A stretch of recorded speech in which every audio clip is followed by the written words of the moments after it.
The sun was setting over the small village of Corhogo in northern Ivory Coast when Alino Faso made the decision that would change everything. At 23 years old, she had already seen more hardship than most people experience in a lifetime. Her weathered hands told the story of countless hours working in the cocoa fields, while her determined eyes spoke of dreams that stretched far beyond the red clay roads of her hometown. Alino was not like the other young women in her village. While they were content to follow the traditional path of marriage and motherhood, she had different plans. She had been secretly attending night classes, learning to read and write by candlelight after her long days of manual labor. The local teacher, Mr. Diabate, had noticed her exceptional intelligence and encouraged her to pursue education, despite the cultural barriers that stood in her way. Her father, Mamadou Faso, was a respected elder in the village but held firm traditional beliefs.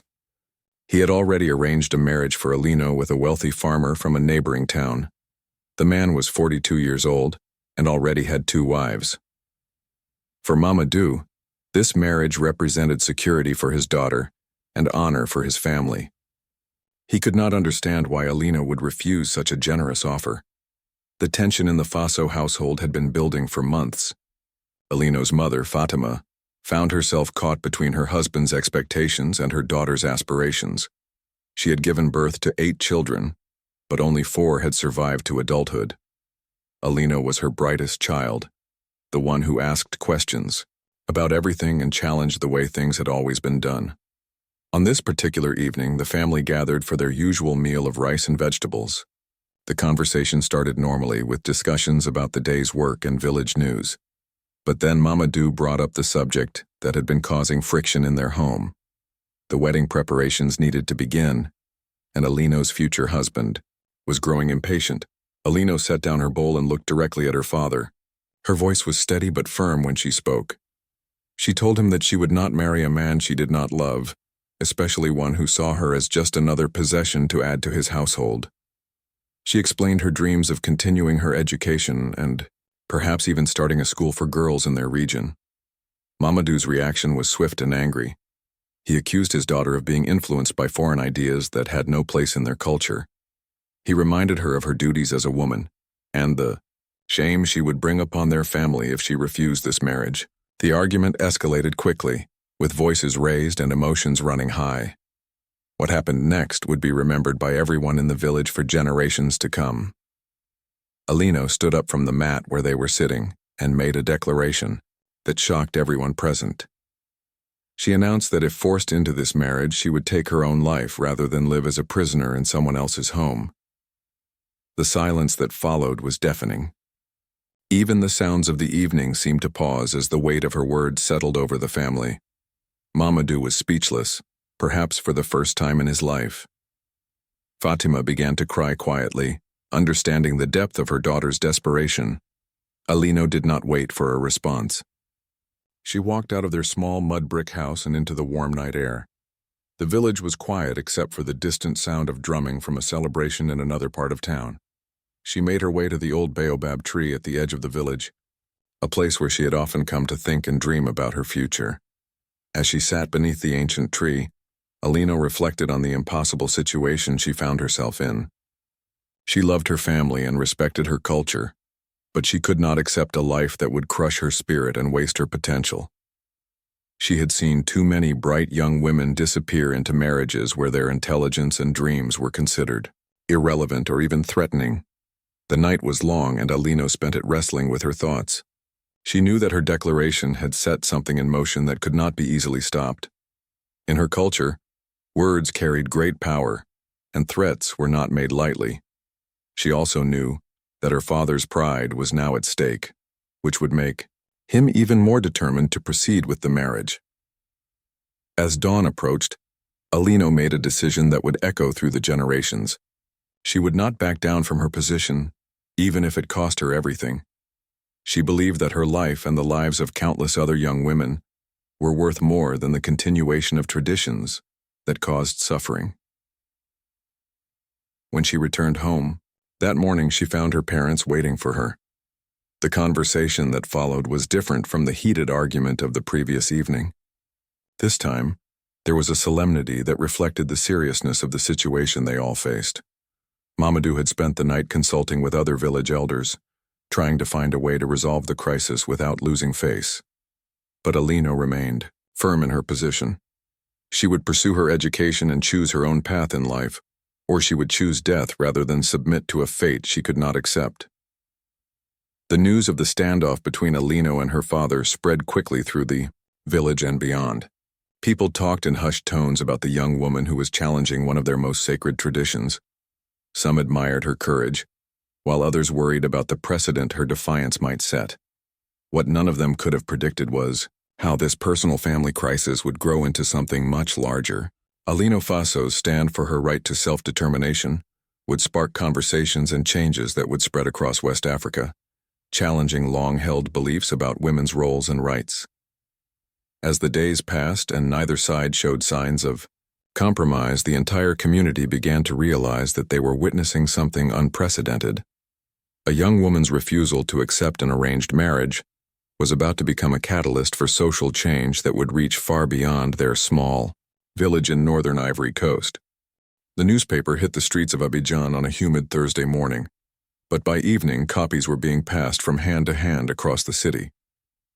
Ibrahim Konate's article, titled "The Young Woman Who Said No, A Village's Struggle with Tradition and Change," filled the front page of the weekly paper with a powerful black and white photograph of Alino sitting beneath the old baobab tree. The response was immediate and overwhelming. The newspaper's small office was flooded with phone calls from readers who wanted to know more about Alino's situation. Some callers expressed outrage at what they saw as a young woman's disrespectful behavior toward her family and culture. Others praised her courage and demanded to know how they could help support her cause. Dr. Aisha Traoré, a professor of sociology at the University of Abidjan, read the article over her morning coffee and felt a familiar mixture of admiration and concern. As one of the few women in her academic department, she understood the challenges that came with challenging traditional expectations. She had fought her own battles to pursue higher education and establish her career, often facing criticism from family members who believed she was abandoning her duties as a woman. What struck Dr. Traoré most about Alino's story was its timing. Across West Africa, conversations about women's rights were gaining momentum, but they were mostly happening in urban areas among educated elites. Alino's case was different because it was happening in a rural village, where traditional practices held the strongest grip on people's lives. If change could begin there, it could happen anywhere. Dr. Traoré contacted Ibrahim immediately, expressing her desire to visit Alino and offer whatever support she could provide.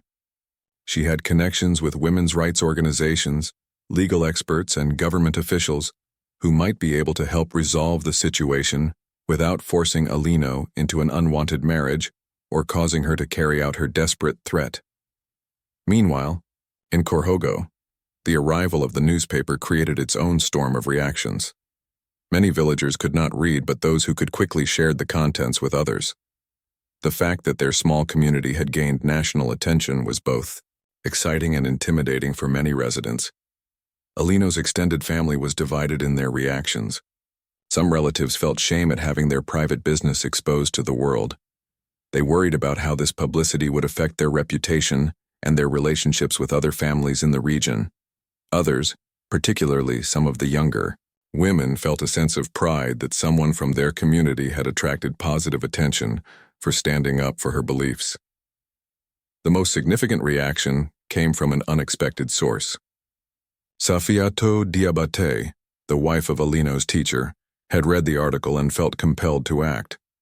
Safiatou was a quiet woman who rarely spoke in public forums, but she had been secretly organizing informal education sessions for young women in the village. These sessions covered basic literacy, health information, and discussions about women's roles in society. Safiatou decided to reach out to other women who shared her concerns about the limited opportunities available to girls and young women in their community. She organized a meeting at her home, inviting women of different ages and backgrounds to discuss Alino's situation and what it meant for all of them. The meeting took place on a Saturday evening, when most of the men were gathered at the village center discussing politics and business. About 20 women crowded into Safiatu's small living room, creating an atmosphere of nervous excitement. Many had never participated in such a gathering before. The conversation started cautiously, with women expressing sympathy for Alino's difficult position, while being careful not to criticize traditional practices too directly. But as the evening progressed and trust built among the participants, the discussion became more open and honest. Kadiatu, a young mother of 3, spoke about her own experience of being married at 16 to a man she barely knew. She described the loneliness and fear she had experienced during her early years of marriage, and her current struggle to balance caring for her children with her desire to learn new skills that could help support her family economically. An elderly woman named Hawa surprised everyone by sharing that she had once harbored similar dreams to Alino's. As a young woman, she had wanted to become a healer and learn about traditional medicines. But her marriage had put an end to those aspirations, and she had spent her life wondering what might have been possible if she had been given choices. The HFY Stories continued throughout the evening, with each woman adding her voice to a collective narrative about the costs of limiting women's opportunities. They talked about daughters who showed exceptional intelligence, but would never have the chance to develop their potential. They discussed the economic benefits that could come from educating women and allowing them to contribute more fully to their communities. By the end of the meeting, the women had reached a consensus that surprised even Safiatu. They decided to write a letter to the village elders, expressing their support for Alino and requesting a community dialogue about how traditions could be honored, while also allowing for individual choice and women's advancement. The letter was carefully crafted to show respect for cultural values while advocating for change. It emphasized the women's desire to strengthen their community through education and economic development, rather than to rebel against authority or abandon their heritage. They pointed out that many other African societies had found ways to adapt their traditions to changing circumstances while maintaining their cultural identity. When the letter was presented to the village council, it created another wave of intense discussion. The elders had never received such a formal communication from the women of the village, and they were unsure how to respond. Some dismissed it as outside interference, influenced by the newspaper article and urban ideas that had no place in rural life. But other elders, including some who had initially supported forcing Alino into marriage, began to reconsider their positions. They recognized the names of respected women in the community among the letter's signatories, and understood that this was not simply a rebellion by a few troublemakers. Alino Faso found himself at the center of these swirling discussions. As Alino's father, he was both the person most directly affected by the situation and the one with the most power to resolve it. The pressure from different sides was intense, but he was beginning to see that the issue had grown beyond his family's private matter into a community-wide examination of values and practices. The arrival of Dr. Traoré in Korhogo added another dimension to the evolving situation. Her presence brought academic expertise and connections to broader networks of support, but it also intensified the debate about outside interference in local affairs. Some villagers welcomed her involvement, seeing it as validation of their community's importance. Others viewed her as a threat to their autonomy and traditional ways of life. As tensions continued to build and positions became more entrenched, everyone waited to see what would happen next. Alino remained at the center of it all, quietly maintaining her position while the storm of debate swirled around her. Her courage had unlocked something powerful in her community, but no one yet knew whether that power would be used for positive change or destructive conflict. The breaking point came on a sweltering Tuesday morning in July. Alino had been living under the weight of her ultimatum for nearly 2 months, and the stress was taking a visible toll on her health. She had grown thin and frail, spending most of her days sitting quietly in the family compound, no longer participating in her usual activities or even her beloved evening study sessions. Fatima, her mother, had been watching her daughter's deteriorating condition with growing alarm. She could see that Alino was slowly fading away, whether from the emotional burden she carried or from a more deliberate decision to fulfill her desperate promise. That morning, as she watched her daughter barely touch her breakfast, Fatima made a decision that would change everything. She walked to the village center and requested an immediate meeting with her husband and the other elders. When they gathered under the large shade tree that served as the community's informal courthouse, Fatima did something that shocked everyone present. She knelt before the assembled men and began to speak with a passion and eloquence that no one had ever heard from her before. Fatima told them that she had been silent too long while watching her daughter suffer. She described how Alino had always been different from other children, asking questions that challenged adults to think differently about the world around them. She spoke about her daughter's intelligence and her dreams of using that intelligence to help their community prosper and grow. But most powerfully, Fatima shared her own story. She revealed that she too had once harbored dreams beyond marriage and motherhood. As a young woman, she had shown exceptional skill in traditional weaving and had dreamed of establishing a cooperative that could bring economic opportunities to women in their region. But her marriage at 15 had put an end to those aspirations, and she had spent decades wondering what might have been possible. The assembled elders listened in stunned silence as Fatima continued. She told them that she loved and respected their traditions, but she could not stand by and watch her daughter die for the sake of preserving practices that caused such suffering. She begged them to find a way to honor both their cultural values and Alino's right to choose her own path in life. When Fatima finished speaking, the silence stretched on for several minutes. Finally, Mamadou rose and helped his wife to her feet. For the first time in their marriage, he publicly acknowledged her wisdom and strength. He told the other elders that his wife had spoken truths that they all needed to hear. The meeting that followed was unlike any in the village's memory. Instead of the usual formal discussions dominated by the oldest and most traditional voices, there was a genuine dialogue about change and adaptation. Some elders shared stories about their own daughters and granddaughters who had shown exceptional potential but had never been given opportunities to develop their talents. Elder Boubacar Sanogo, one of the most respected men in the community, surprised everyone by revealing that his own grandmother had been a renowned healer and advisor to chiefs in neighboring villages. She had earned her position through knowledge and skill, not through marriage or family connections. He argued that their ancestors had recognized and valued women's contributions in ways that current practices sometimes failed to acknowledge. The discussion continued for hours, with men who had never questioned traditional arrangements beginning to consider the possibility that some changes might actually strengthen rather than weaken their community. They talked about the economic benefits of education, the advantages of allowing women to contribute their skills and ideas to community development, and the importance of maintaining their cultural identity while adapting to a changing world. As news of the elders' meeting spread through the village, it created a buzz of excitement and anticipation. Women gathered in small groups to discuss what they had heard, many expressing hope that meaningful change might actually be possible. The men were more divided, with some expressing support for new approaches while others worried about the implications of abandoning long-established customs. Dr. Traoré, who had been staying in the village as a guest of the teacher's family, was invited to address the community. She had spent weeks building relationships with villagers and learning about their concerns and aspirations. Her presentation was carefully crafted to respect local values, while offering examples of how other communities had successfully navigated similar changes. She spoke about villages in other parts of West Africa, where education for girls had led to improved health outcomes, economic development, and stronger family structures rather than their breakdown. She shared statistics about communities where women's participation in decision-making had resulted in better resource management and more effective problem-solving.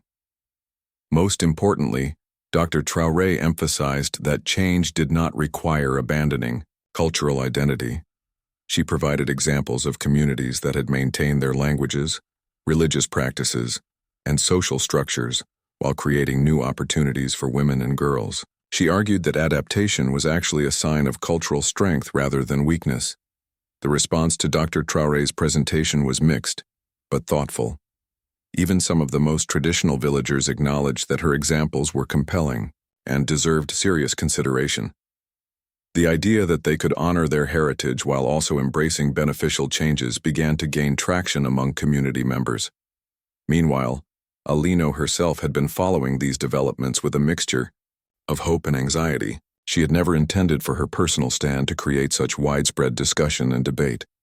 While she was gratified to see other women finding their voices and joining the conversation, she also felt the weight of responsibility for the divisions and conflicts that had emerged. The most significant development came when several young men in the village began to express support for Alino's position.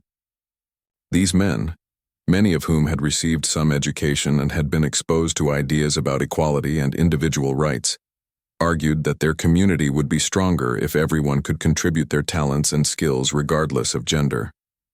1. Young man named Seydou Coulibaly, who had returned to the village after studying in the capital, made a particularly powerful statement. He pointed out that in his university classes some of the most brilliant students had been women, and that their ideas and contributions had benefited everyone. He argued that limiting women's opportunities was like throwing away half of their community's potential for growth and development. The growing coalition of support for change reached a critical mass when the village's Imam Diarra, announced that he had been reflecting deeply on the teachings of Islam regarding women's rights and education. In a Friday sermon that drew people from several neighboring villages, he spoke about the Islamic principle that seeking knowledge is a duty for all believers, regardless of gender. Imam Diarra's support provided crucial religious legitimacy for the movement toward change. His scholarly interpretation of Islamic teachings demonstrated that education and opportunity for women could be consistent with, rather than contradictory to, religious values. This removed one of the main arguments used by opponents of change and created space for a new consensus to emerge. As the momentum for change continued to build, attention turned back to the specific question of Alino's future. The broader community discussions had created an environment where new solutions might be possible, but her situation still required a concrete resolution that would satisfy all parties involved and allow her to step back from her desperate ultimatum. The resolution came in a way that no one had expected, triggered by events that shook the entire region. On a quiet Thursday morning in late August, news arrived that would forever change how people thought about Alino Faso's courage and the choices she had made. A messenger arrived from the neighboring village where Alino's intended husband lived, bringing devastating news. The man who had been waiting to marry her had died suddenly from a fever that had swept through his compound. 3 of his children and 1 of his existing wives had also succumbed to the illness, leaving behind a household in chaos and mourning. The news hit Mamadou like a physical blow. As he sat processing what he had heard, he realized that his daughter's refusal to accept this marriage may have saved her life. Had she been living in that household as planned, she might well have been among the casualties of the epidemic that had struck the family. But the implications extended far beyond Alino's personal situation. The tragedy seemed to many in the village like a sign that the spirits or divine will had intervened to prevent a marriage that should not have taken place. Even the most traditional elders found it difficult to argue that forcing Alino into marriage would have been the right decision when that marriage could have cost her life. Fatima was the first to speak the words that were on everyone's mind. She suggested that perhaps Alino's unusual wisdom and foresight had allowed her to sense danger that others could not perceive. Maybe her desperate resistance had been guided by intuition or spiritual insight that deserved respect rather than punishment. The shift in perspective was dramatic and immediate. Villagers who had criticized Alino for her stubbornness began to view her in a different light. Her willingness to choose death rather than accept an unwanted marriage was reframed as prophetic courage rather than foolish rebellion. The community's perception of her transformed from that of a difficult young woman to someone who possessed special insight or divine protection. This transformation in how people viewed Alino created space for a broader reevaluation of the entire situation. The village elders called for a general assembly to discuss not only Alino's future, but the larger questions that her case had raised about tradition, change, and women's roles in their society.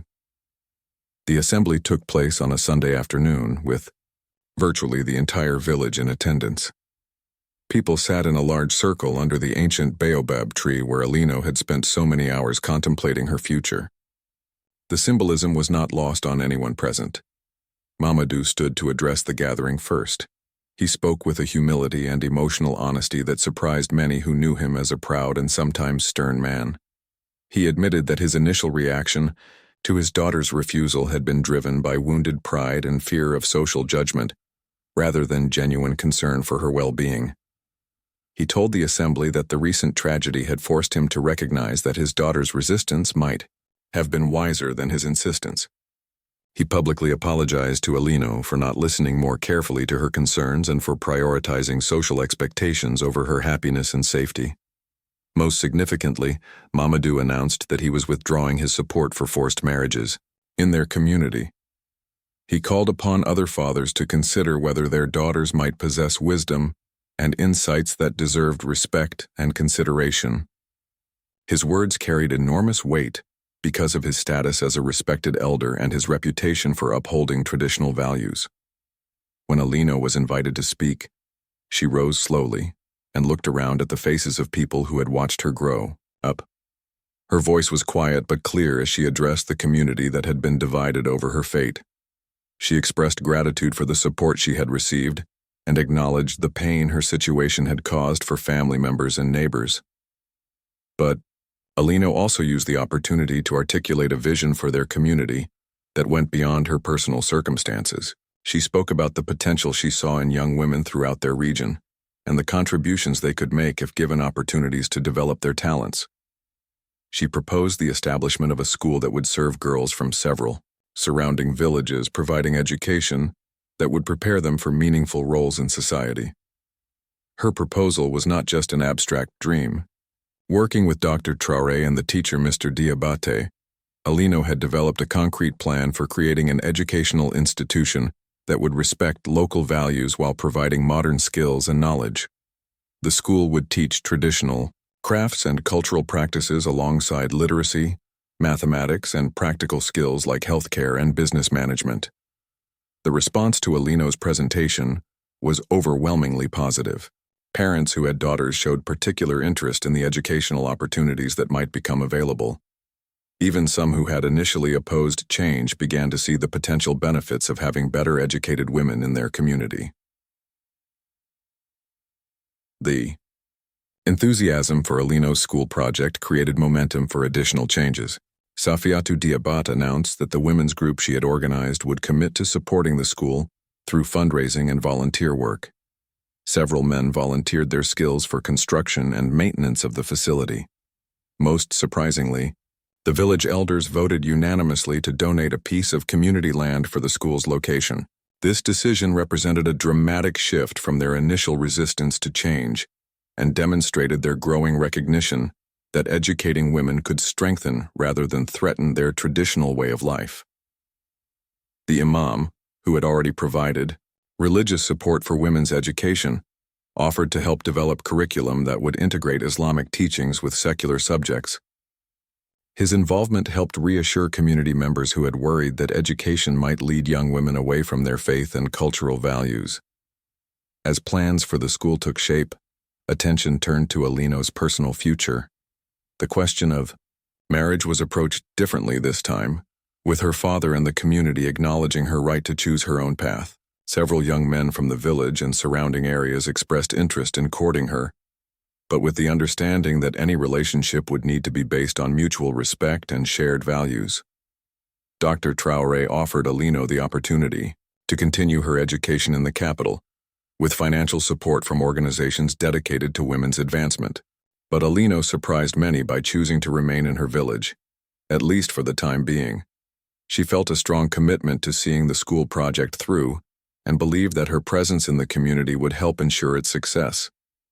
The announcement of Alino's decision to stay and lead the development of the girls' school was met with celebration throughout the village. It represented a perfect resolution to the crisis that had divided the community for months.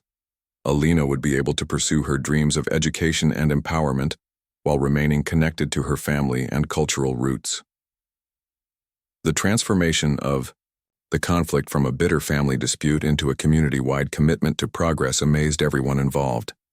What had begun as one young woman's desperate resistance to an unwanted marriage had evolved into a movement for social change that honored both tradition and innovation. 5 years after the crisis that had nearly torn apart her family and community, Alino Faso stood before a crowd of over 300 people gathered for the graduation ceremony of the first class from the Corhogo Girls Educational Center. The young woman who had once threatened to take her own life, rather than submit to an unwanted marriage, had become a symbol of hope and progress throughout West Africa. The school that had begun as a desperate dream during Alino's darkest moments had grown into something far beyond what anyone had imagined possible. The simple buildings constructed by community volunteers now housed classrooms where girls from 12 villages learned not only traditional subjects but also modern skills in technology, business management, and healthcare. Standing at the podium, beneath the same baobab tree where she had once contemplated her future, Alino looked out at the faces of parents, community leaders, and government officials who had come to witness this historic moment. The morning market in Corhogo was buzzing with more than just the usual buying and selling of goods. 3 weeks had passed since Alino Faso's confrontation with her father, and the story had spread to neighboring villages like wildfire. Women gathered around the vegetable stalls, speaking in low voices about the young woman who dared to refuse marriage. Some called her brave, others called her foolish, but no one could ignore what she represented. Alino had not been seen in public since that fateful night. She remained in her family's compound, continuing her daily routines but living under the heavy weight of her ultimatum. Her mother, Fatima, watched her daughter with growing concern. She noticed how Alino had grown thinner, how her usually bright eyes seemed distant and sad. The young woman was carrying the burden of an entire community's expectations and judgment. Meanwhile, Mamadou Faso found himself in an impossible position. As a respected elder, he was expected to maintain order in his household and uphold traditional values. But as a father, he was beginning to see the pain his insistence was causing his beloved daughter.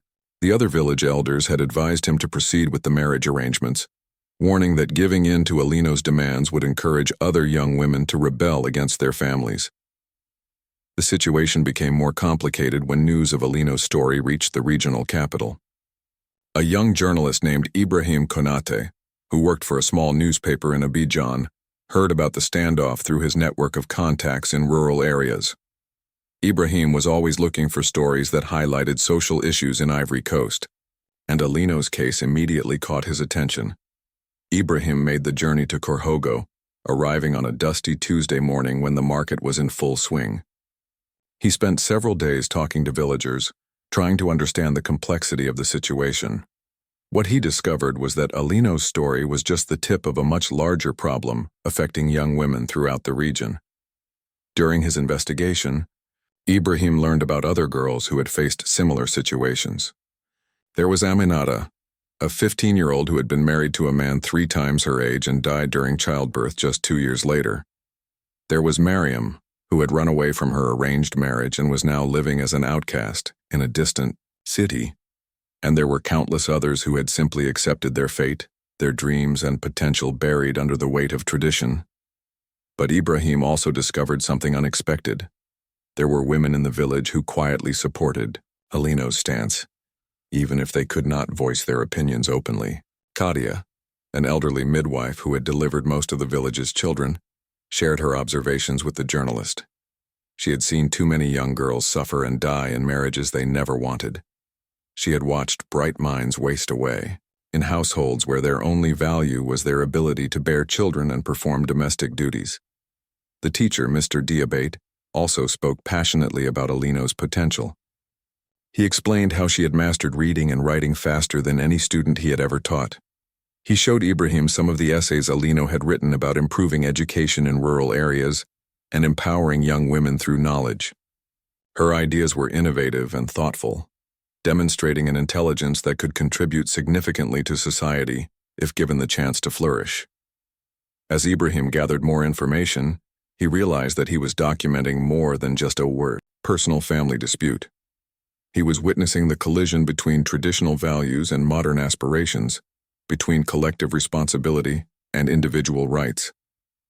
The story he would write would need to capture all these complexities while respecting the cultural context in which they existed.